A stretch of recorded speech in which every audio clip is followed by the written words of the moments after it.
After a merger, it became a uranium giant called Uranium One. And then the Russians bought it. Lanny Davis served as White House special counsel during the Clinton administration, and he is a Fox News contributor. Lanny, good morning. Good to have you here. You're going to be quite busy on this story in the coming weeks, I think, and it's good to have you. You know, you listened to Joe Becker in that piece. That's a very strange story. Why would Frank Giuffre and the Clintons both deny that a meeting took place with this Russian business owner who owned these uranium mines when there's a picture that it happened? Why would they do that? I have no idea. Maybe Mr. Giuffre forgot, or maybe he didn't want to tell Joe Becker. I happen to know Joe Becker. She's a fine reporter. But the facts that I think we are about to talk about don't support any theory that policy at the State Department, including the uranium mine, was influenced by Bill Clinton's speech income or by contributions to the foundation. Indeed, the facts contradict that inference, but it is just an inference. It is an inference, perhaps, at this point, but it raises a question about whether or not there was any influence on that deal, because the deal ended up with a lot of uranium mines. About 20% of our resources in uranium for the United States ended up being sold to an American company, and the Clintons were at the center of all these transactions and relationships. In fact, the State Department had to sign off on the ability to do that. And it is strange because there were the Dubai ports deal when Hillary Clinton was a senator, and she said, no way, we can't have foreign companies having that kind of handle on United States resources. Why would she change her mind when she was at State? Well, you said a couple of things that aren't exactly accurate, but it's fair enough, and I appreciate that you say raise a question rather than make the accusation. So let's look at what the facts are on the uranium deal.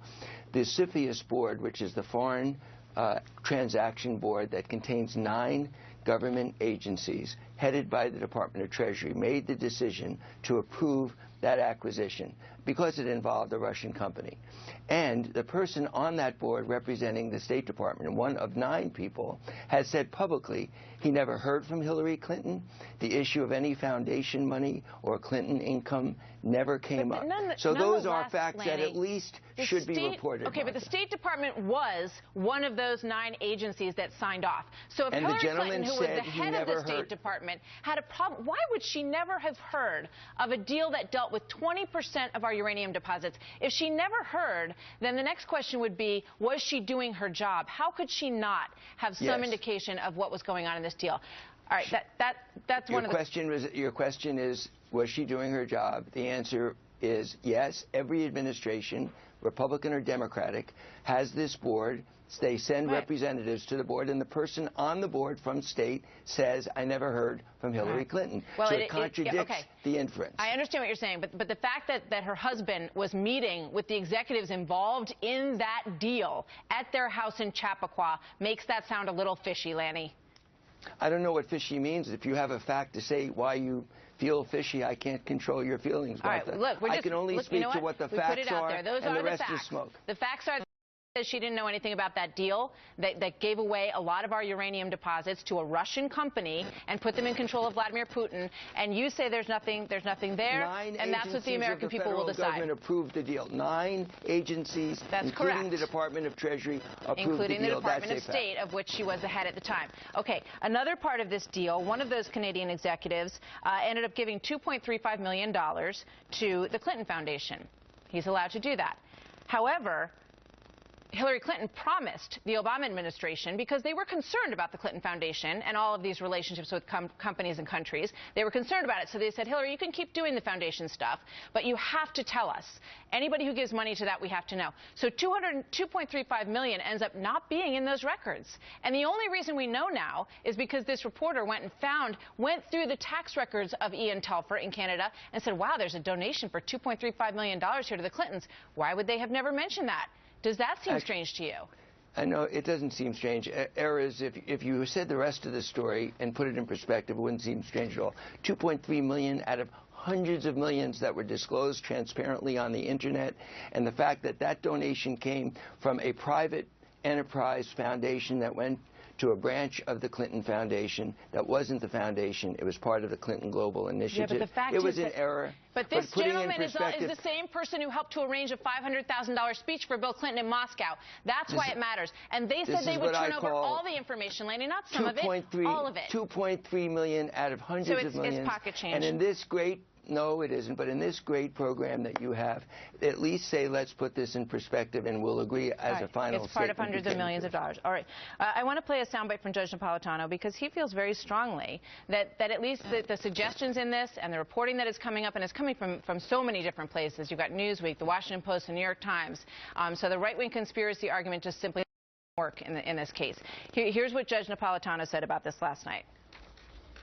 If the foreign policy, the public policy of the United States of America was influenced by donations to the Clinton Foundation or fees paid to Bill Clinton, which under New York State law, where Mrs. Clinton and Bill make their marital home, are hers as well as his, the FBI must commence an investigation as to whether or not there was active or passive, known or unknown, bribery in this case. All right. So he's saying, you know, and he went on to say, Lanny, that if even one person in any of this comes forward and says, you know what, I felt pressured that if I didn't hire Bill to do a speech or if I didn't give to the foundation, that my deal wasn't going to happen, would that be a problem in your mind?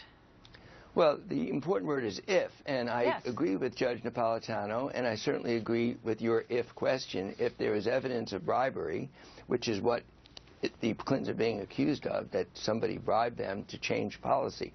There's not a single fact, even the author of the book says there isn't.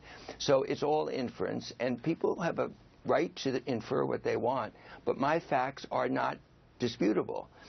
The people on that board, 9 agencies, approved the deal, and the individual from state said, never heard from Mrs. Clinton. There's no evidence that President Clinton, that I've seen yet, tried to influence any decision by any governmental agency. So, and all the good works of the foundation need to be mentioned as part of what you're interested in as well, because the one thing we all know is that they've done a lot of good work. They have done a lot of good work as part of this, and I'm happy to mention that as part of it. Okay. The emails, you know, she could clear this up. What's she going to do to answer these questions, do you think?